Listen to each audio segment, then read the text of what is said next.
Si istri seksi minta suaminya untuk ngoleskan tabir surya. Baru saja izinkan suaminya berenang di laut.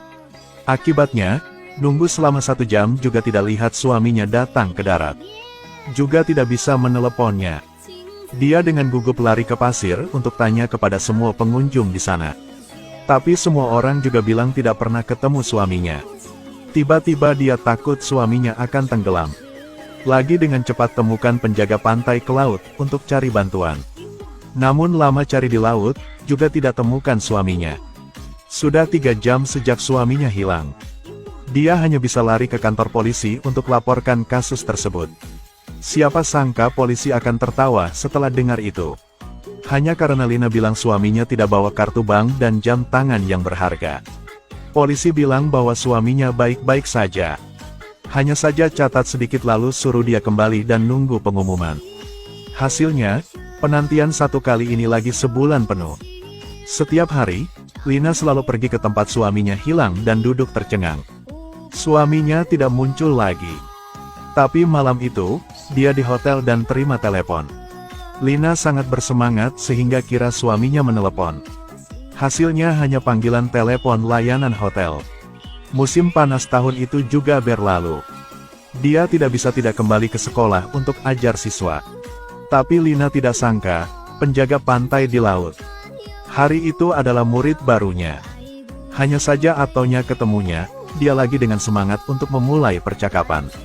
Bahkan undangnya untuk makan malam bersamanya dan nonton drama.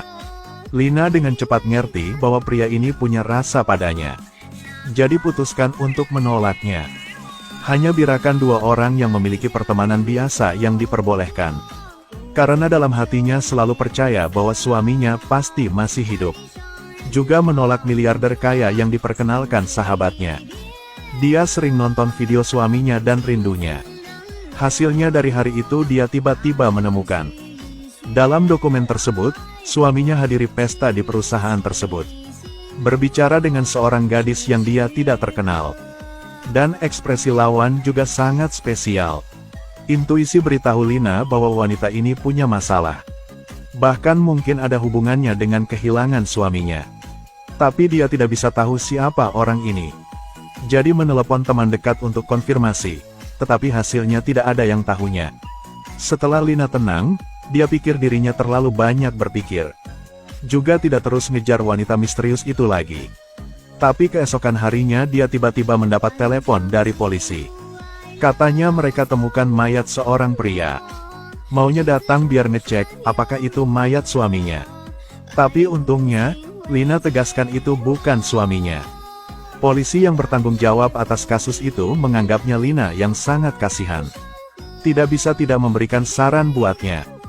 Katanya ada kasus sebelumnya, sang suami juga tiba-tiba menghilang. Tapi setengah tahun kemudian tiba-tiba kembali ke rumah. Waktu itu dia hilang, dia keluar dengan pacarnya. Mungkin suami Lina juga sama, siapa sangka Lina akan marah setelah dengar hal itu. Lagi bilang mereka sudah menikah selama 5 tahun tapi masih saling cinta satu sama lain. Apalagi suaminya sangat baik, bukan yang suka selingkuh. Lina dengan marah kembali ke rumah. Tapi kata-kata polisi itu terus terngiang di telinganya. Dia tidak bisa tidak ingat wanita misterius di video itu. Kali ini, dia ketahuinya ketika dia berfoto bersama suaminya. Wanita itu selalu menatap suaminya. Dia juga tunjukkan ekspresi yang sangat marah. Lina tidak bisa tidak curiga bahwa ini adalah saingan cinta, dan buru-buru cari pakaian suaminya. Benar-benar temukan tagihannya, sebuah cincin berlian seharga $40.000. Kemudian dia pergi ke bank untuk menyelidiki. Diberitahu sebulan yang lalu suaminya menarik sejumlah besar uang. Tapi dia ingat dengan jelas suaminya bilang tidak ada uang di kartu itu. Ketika dia ragu, seorang penyelidik tiba-tiba datang. Terus terang bilang bahwa suaminya kemungkinan besar kejahatan ekonomi, penggelapan dana publik. Hal itu buat Lina semakin sedih, namun tetap sangat kooperatif dalam penyelidikan. Lalu karena benarkan hilangnya suaminya, apakah ada hubungannya dengan wanita lain?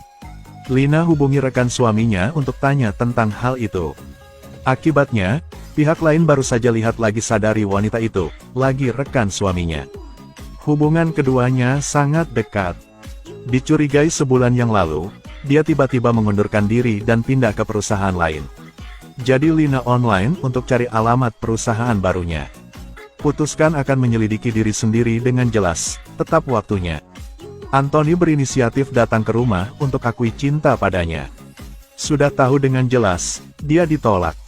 Siapa sangka dia tidak marah, lagi bilang bahwa Lina selalu cari suaminya yang hilang. Jadi menyarankan dia akan menyelidiki dengannya. Lina berpikir sejenak dan akhirnya biarkan Anthony bantunya.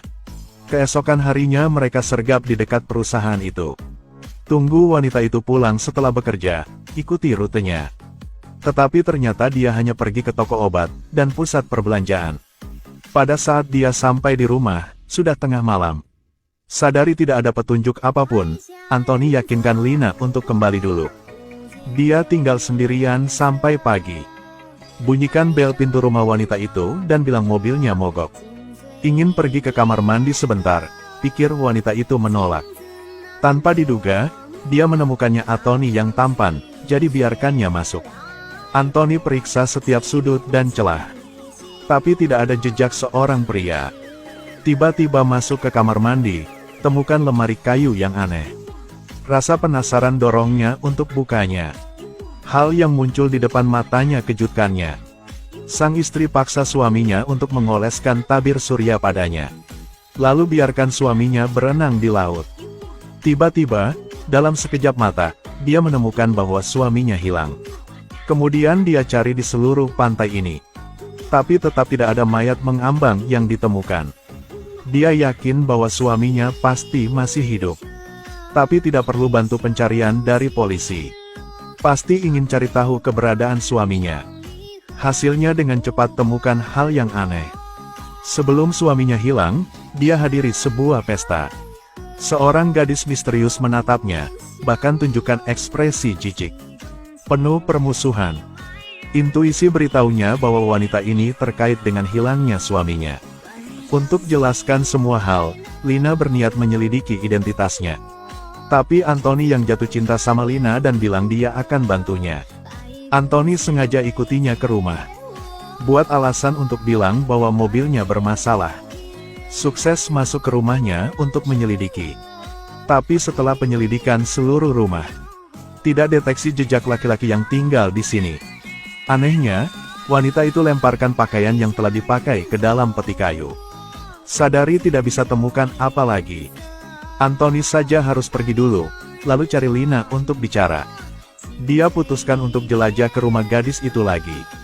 Kali ini, gunakan alasan untuk berterima kasih padanya karena telah bantunya, undang dia ke barbecue.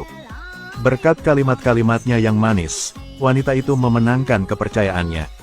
Tidak hanya ajaknya untuk makan, tapi juga bermain tembak dengannya. Tapi bagaimanapun Anthony juga tidak bisa berharap. Di ruang bawah tanah di kakinya, ada seorang wanita yang terlihat persis seperti wanita misterius itu. Bantu kakaknya lacak seorang pria setiap hari. Pria itu sudah lama dikurung di sini. Sangat kotor sehingga tidak bisa sadari tampilan lama lagi. Jadi dia yang suami telah hilang Lina atau gimana? Saat ini, Anthony tiba-tiba melihat sebuah trofi yang menarik perhatian. Penasaran, dia ambilnya dan lihatnya. Siapa sangka wanita itu seperti jadi gila sambil berteriak. Anthony kira dirinya menggadaikan barangnya sendiri, jadi segera minta maaf. Tapi itu buatnya curiga. Dia langsung kasih tahu Lina tentang trofi itu. Saat Lina dengar nama trofi dan pemenangnya, dia kaget. Dia dengan cepat keluarkan kotak yang dia temukan. Di dalamnya ada sebuah artikel yang ditulis tentang seorang atlet. 20 tahun yang lalu alami kecelakaan mobil dan meninggal dunia. Hanya tinggal sepasang putri kembar yang hidupnya sendiri. Nama atlet itu sama dengan nama peraih trofi. Dua orang tidak bisa tidak berspekulasi. Mungkin wanita misterius itu putri sang atlet. Demi verifikasi, dua orang menyamar. Pada saat wanita lain tidak ada di rumah, lagi ingin masuk. Tetapi ketika hampir berhasil, dia menemukan bahwa gadis lain telah kembali. Keduanya takut untuk menyeberangi pagar dan pergi, hampir ditemukan. Lina dan Anthony berdiskusi, lebih baik harus buat rencana. Biarkan Anthony ajak gadis misterius itu keluar di malam hari. Lina akan masuk ke rumah itu sendirian untuk menyelidiki. Anthony yang tidak rela harus kirim pesan ajak keluar kepada wanita itu. Tidak disangka, gadis itu langsung setuju. Juga mengirim foto yang seksi. Maka malam itu Anthony berhasil bawa wanita lain itu ke bar. Lina pun berhasil masuk rumah tersebut. Tidak harap, lagi ketemu adik perempuannya. Adik perempuan itu tidak panik saat ketemu Lina. Jelaskan bahwa dia si adik, bukan kakak. Ketika mengetahui bahwa Lina datang untuk cari suaminya yang hilang, sang adik undangnya untuk duduk.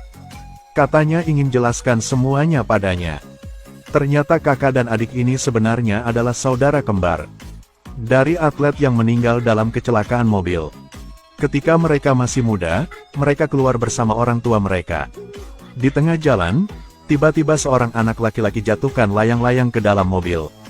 Karena terhalang dari pandangan, kendaraan kehilangan kendali.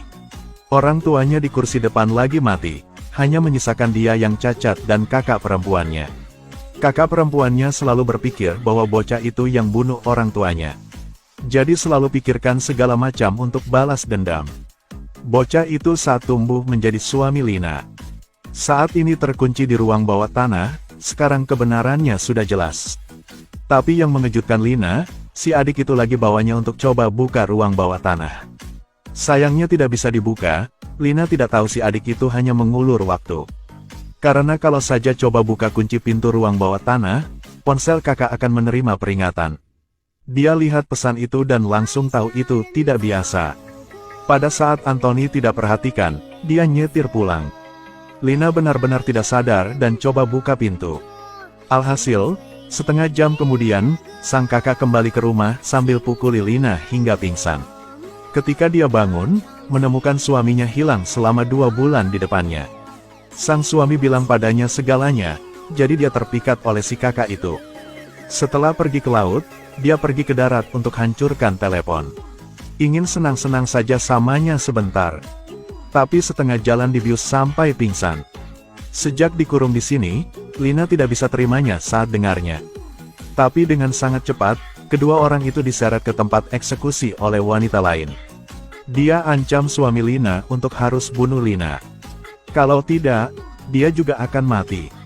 Sang suami tidak tahu harus gimana. Sang adik sadari situasinya terlalu serius, jadi laporkannya ke polisi. Dan coba untuk hentikan kakaknya itu, jangan biarkan kebencian tutupi matanya. Kakak perempuan itu gunakan senjata tajam untuk peringatkan adik perempuannya. Saat ini, Anthony temukan tempat itu. Karena mau lindungi Lina, dia pertaruhkan nyawanya dan terkena peluru. Pada titik ini, Lina sangat tertekan, suaminya ambil kesempatan untuk peluk wanita itu dengan erat. Mungkin Tuhan tahu semua, menyebabkan dia terpeleset. Jatuh langsung ke ruang bawah tanah yang dalam di bawah. Polisi dengan cepat tiba di tempat kejadian untuk selamatkan semua orang. Ketika keluarkan sang kakaknya, itu dibekukan jadi sepotong daging. Suami Lina, karena sebelumnya gunakan uang perusahaan untuk beli berlian untuknya. Dihukum beberapa tahun penjara. Lina tidak bisa kembali padanya seperti sebelumnya.